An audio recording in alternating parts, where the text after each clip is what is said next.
Good afternoon, everyone. I'm going to call a special meeting of the Board of Selectmen for December 18th at 3 o'clock to order.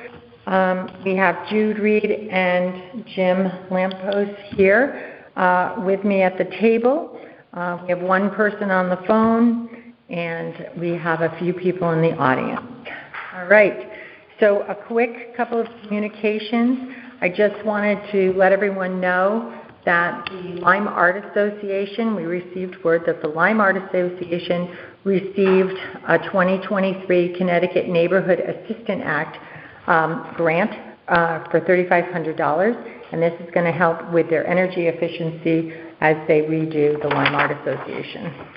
They applied through the Board of Selectmen in the spring of each year, and then they go through the process.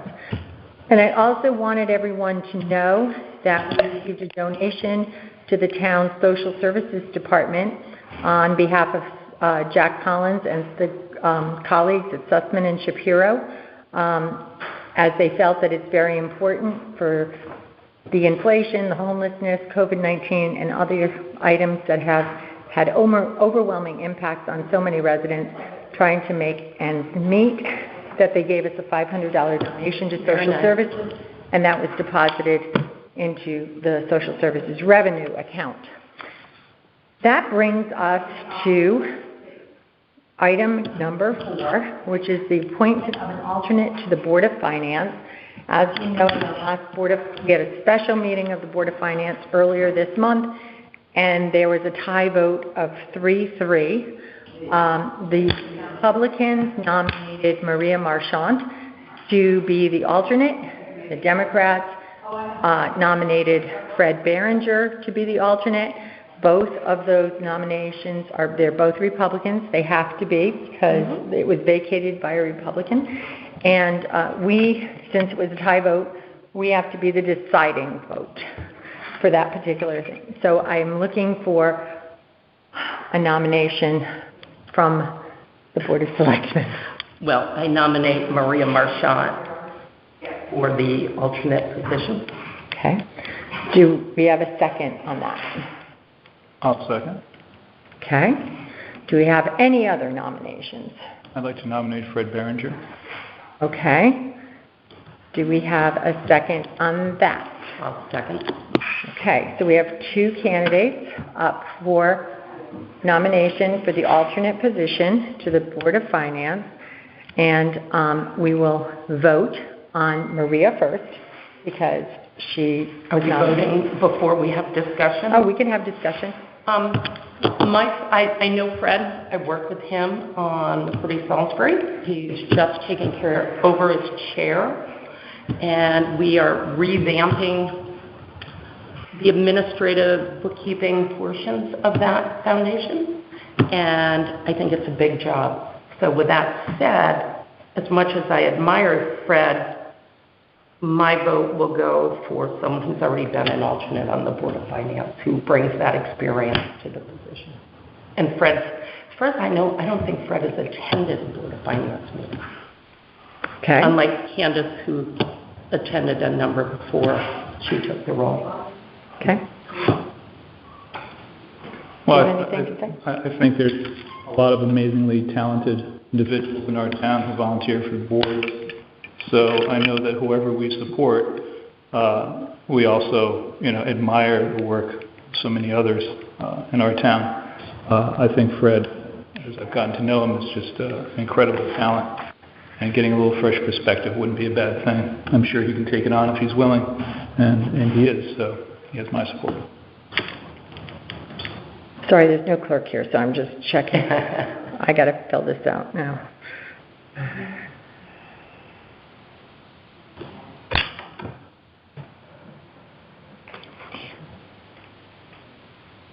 Okay.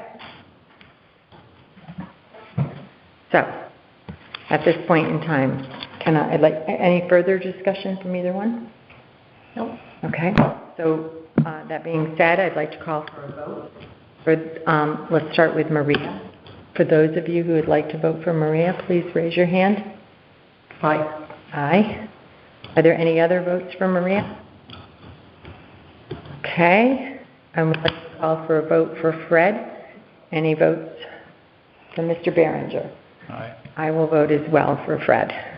So it's 2-1. That would mean that Fred would become the alternate to the Board of Finance position. Okay, our next step up is the appointment of a chair for the Board of Finance. At the special meeting by the Board of Finance, there were 2 nominations. One was for Andy Russell, and then there was a nomination for Bennett J. Burnblum, and they, again, was a tie vote, 3-3.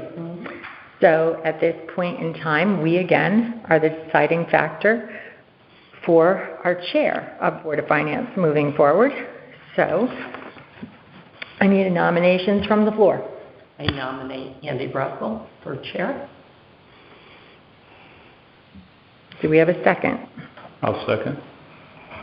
Do we have any other nominations from the floor? I'd like to nominate Bennett Burnblum, chair. Do we have a second? I'll second. Do we have any discussion? I'm not sure why, but I think Andy's an ideal person for the job. He works across all parties. His daughter is on the Board of Finance. She's a Democrat.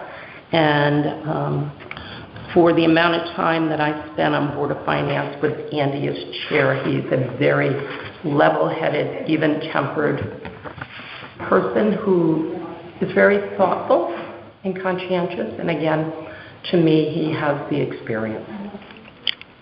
Okay. Any other discussion? Once again, I'll double down on we have some amazing volunteers, and Andy is certainly one of them. Very competent, very good person to have in our town. As is B.J. Burnblum. I mean, I've gotten to know him. He's incredibly smart, incredibly committed, cares about our town, very level-headed. Tries to find common ground always thinking about the voices that aren't being heard, and very, very thorough. So, in the embarrassment of riches that we have here for nominations, I support B.J. Okay. Any other further discussion? Hearing none, we're going to move to a vote. All those who would like to vote for Andy, please say aye. Aye. Any other votes for Andy? All those for B.J. Burnblum, please signify by saying aye. Aye. Aye. Okay. So B.J. will become the chair of the Board of Finance for the next year. All right.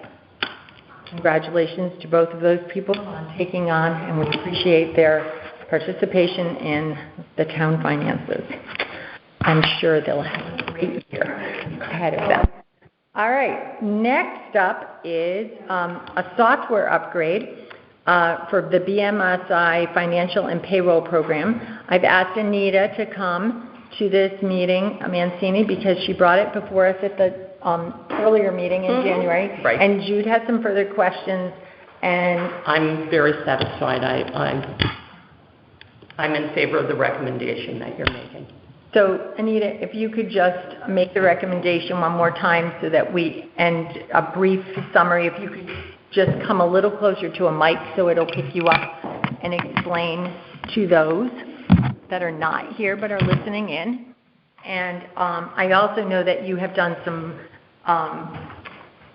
you understand where this money is coming from to pay for this program, so if you could go over that in detail, I would appreciate it. Okay.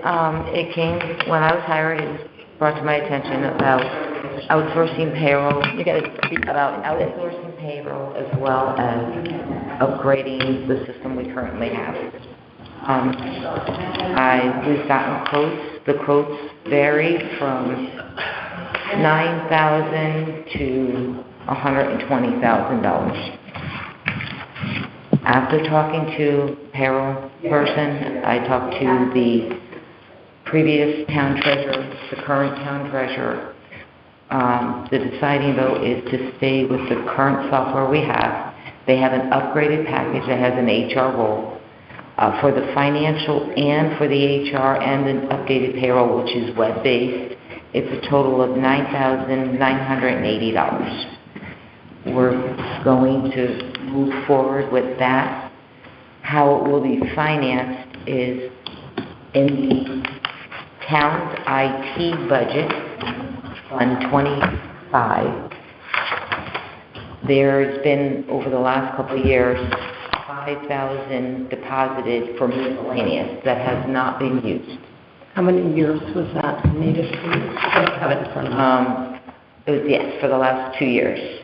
It was an additional $5,000. That was miscellaneous? That was for miscellaneous not being used. So that would be $10,000 $10K. to pay for, and then next year was allocated $8,000 for us to upgrade.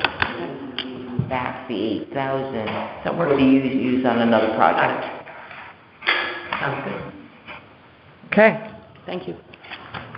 So can you just give us it's the BMSI BMS, the financial payroll HR.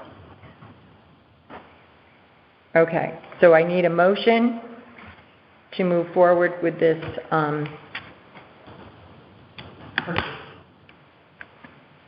I'll make the motion to move forward with the BMSI software upgrade. I'll second. Any further discussion? When will this be implemented? I will call them today. They'll sign. I think it might take us a month or so. Okay, good. Thank you. And no conversion fees because we're already with them now. Great. Thank you very much. I'd just like to say, thank you for all the great work you did on this. Cost-effective, keeping it in-house. It's a home run. So thank you. Funded. Okay, so I'll call for a vote. All those in favor of Anita and the payroll department purchasing the BMSI financial payroll software, please signify by saying aye. Aye. Any nays? No. 3 vote. All right, that passes. Anita, thank you for taking care of that for us. Thank you. Okay, and the last thing on our special agenda is approval for the first select woman to sign tax refunds. So I just want to give a little bit of history. Last week, Suzanne came to me with and Suzanne and Melinda are both here because this is a situation that's been evolving. Would you like us to come up to Well, in a minute. And then, you can pop up. Basically, it's a refund for the Hope Partnership. So I was going to sign it, but then I noticed at the bottom of the paper, and you can see this underneath, it says action taken by governing board. And it says the first selectman as authorized by the Board of Selectmen or blank, approved on blank, and it was voted to refund whatever, and I'm supposed to sign it. And I said, it hasn't gone before the Board of Selectmen. Then I went to see Vicki in the town clerk's office to see if there was an ordinance to say that I could sign it. And she said, and we both had done our research and we couldn't find one, so we realized, I thought, I can't sign this. So that's why I'm bringing it before you today, the Hope, and then also the list of car ones that Suzanne printed out for us today as well, and she can go over that. But the Hope situation, I'm going to take a stab at this, and you can fill me in. But basically, Hope received a tax bill in error. Hope had a new accountant that didn't know the bill was in error. This was a number of years ago. Yes. So, the accountant paid half the taxes for the property, and then somewhere in that 6-month period, they realized it was a mistake, and that it shouldn't have been paid because they were exempt. So that bill had started to earn interest, and it was up to a higher amount. But Suzanne and Melinda and Michael Foliano have worked through this process and agree that Hope does not own the amount of money that they do, and the total is $2,824.20, $2,824.20 total between the 3 things that you want me to sign. I added them up. Do you want to look again? Yeah, I was thinking it was like 1,500, but I could be mistaken. Well, here, you come look. There's 3 here. 19. I see 1,095, and then I see the second one being 762.47, and the third one being $966.23. Is this just Hope Partnership that This you're is talking just the Hope. I had a question on that, Martha. I appreciate everyone digging deep on this, but for a number of years at the Board of Finance meetings, this kept coming up as a delinquent, and it was never indicated that it was a mistake or paid by mistake or that they shouldn't have been billed. So that's where I'm a little confused. So, Well, that's like, not having been here during that time, what I've done is I've put together the paperwork process, should it be the right decision Okay. by authorities above me, that indeed it needs to be reversed out. This is what we have to go through with checks and balances in it. So, I don't know, Mel, if this needs more research, we can certainly do that. My question is, have they been billed and have they paid a property tax bill prior to this one? No. They had not. Short answer is no. Because they hadn't been billed, They had not been billed. were they, In 2017, it was discovered that they had been listed as an exempt entity. okay, They are required to apply for an abatement every year. for right, the town. that's what I understood. In 2017, they were instructed that they needed to apply for the abatement. And I do not know what happened as to why only half the year was abated. Did they, That's where the question came in. this says 2018, so it was in fact for a 2017 bill, and they had applied for the exemption for I believe 2017? it was a grant list of 2017. Okay. So it's not an exemption. The abatement for all Right. affordable housing comes through the Board of Selectmen and the Board of Finance to the town based on the statute. So Okay. unlike most exempt entities, nonprofits, et cetera, fair housing is not included in Right. the document that comes to me that allows me to exempt entities Got it. off the grant. So since 2017-18, have they filed that exemption every year? They have filed for the abatement For every the, year. for the abatement every year? Yeah. So this is a hiccup? Yeah, in Okay. 2017, it was a hiccup. They had some transition as well. We had transition. I was coming in as the new assessor. They were given instructions on how to approach the selectmen, and I don't know where the breakdown. Yeah, it just fell apart for a number of years, and that's why it's gray to me. Correct. But you have documentation that they applied for the abatement in 17. It came through the Board of Finance in March of 17, or March of 18, which would have been the 17 list, I believe, and then it's been abated since. Okay.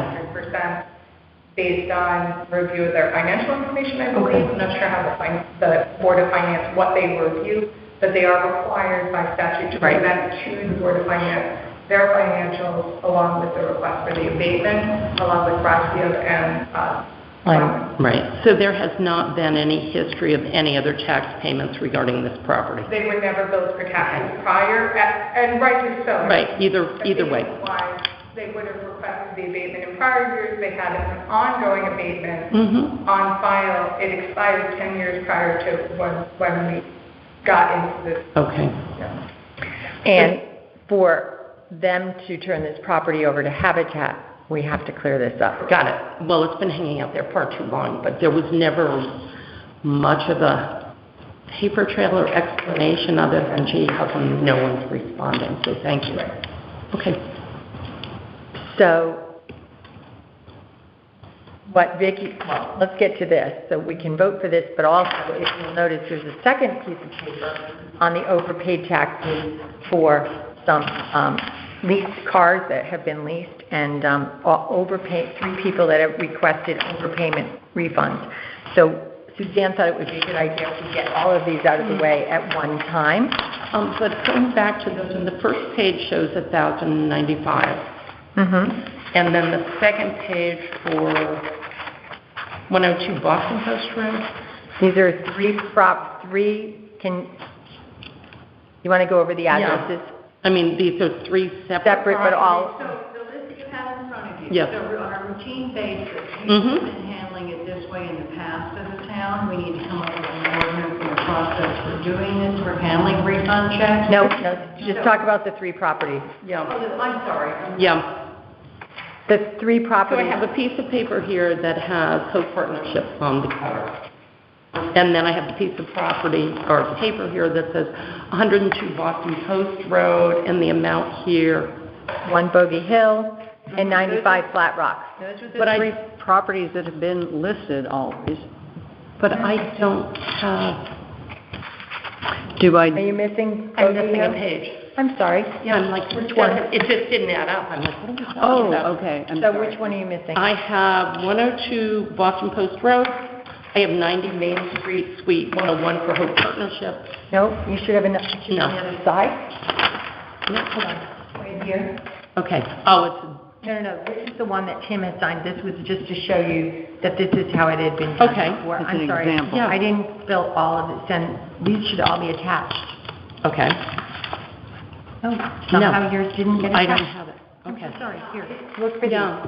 So, Look for these. I have them. Thank you. You can see all three. So sorry, Jude. I was I'm on my confused. I'm going, paper. wait a minute. Must have been going a little too fast. Jim, Well, I- now it makes some sense. It's just these two, right? yeah. And just for our record, the second address is 95 Flat Rock. Yes. So what I had showed you is how Tim had signed it before Right. Okay. in the past, Got but we'll it. get to how we should move forward in the future in a second. That's not, So what I do, I didn't put I anything. can, I'll those take are it, yours. these are mine. okay. Thank you. And I don't have copies of And what that's why I was gave to confused. you. So, sorry. Okay. Now, so what I need is a motion to provide a tax abatement, a tax refund. Is that what how you would like to call it, or an abate? It's a refund? Well, it's in a refund based on an abatement that either was Mistakenly billed. It was overcharged. mistakenly billed and And- deposited. And, okay, and interest was accrued, but you already wiped that off, right? Well, once you sign this, then I go in the system and I back it out. In the finances, I figure out in the quality data system how to do that. But the Okay. interest would go away So because... you will waive that Yes, because yes, the charge the went effective away date back will to... go back to the Right. effective date. Right. Yes. Got it. Okay. Okay, Got it. so if we could have a motion for this tax refund on the abatement process for $2,824.20 to Hope Partnership, that would be wonderful. I'll make the motion that we refund the tax paid based on what should have been an abatement for the taxes for Hope Partnership. I'll second. Thank you.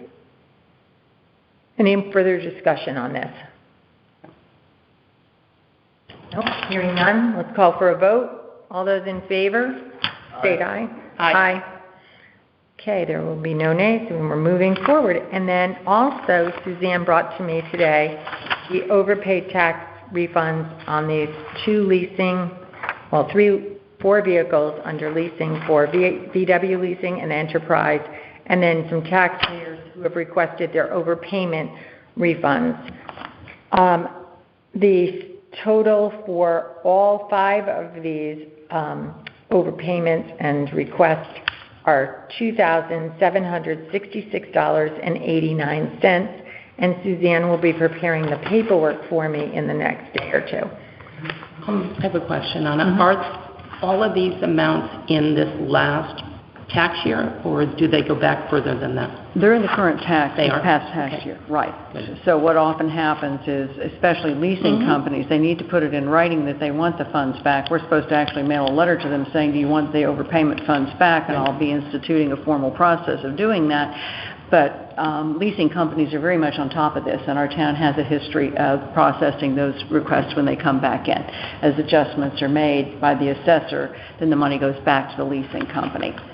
So It's current. It's current. Okay, Right, right. Okay. Sounds good. So, can I have a motion on the floor for $2,766.89 to take care of our request from our leasing companies for the 4 vehicles and our 3 taxpayers who have requested their overpayments be refunded to them?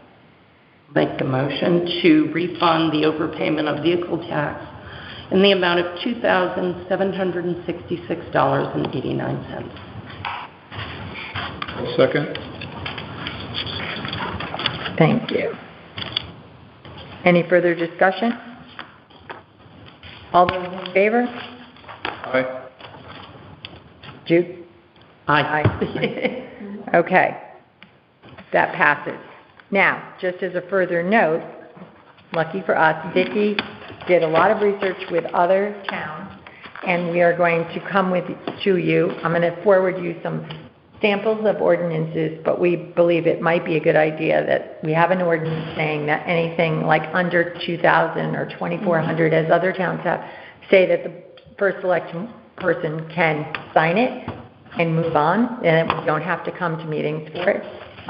But we can pick any range that we want, and Vicki's picked a few, and I'll forward them to you in an email so that you can look them over. We would save some money by typing it up ourselves, sending it to our legal department for review, and then we would get approval of this through Board of Selectmen and also Board of Finance. And if that sounds good to both of you, I will get that off to you in the next day or two. Good. Thank you. Any other questions or concerns? When, in the minutes, could it state the exact amount for the Hope Partnership Yes. refund and abatement and break it down? Yes. That'd be great. Thank you. Sure. And I'll do the addresses too. Okay. As there's nothing else on the agenda, I need a motion to adjourn. I'll make the motion to adjourn. I'll second. And it is 3:27. I'm sure all those in favor of Aye. adjourning? Aye. Great. Thanks, guys. Jim, quick thing. Good mic. And I'll end the call here.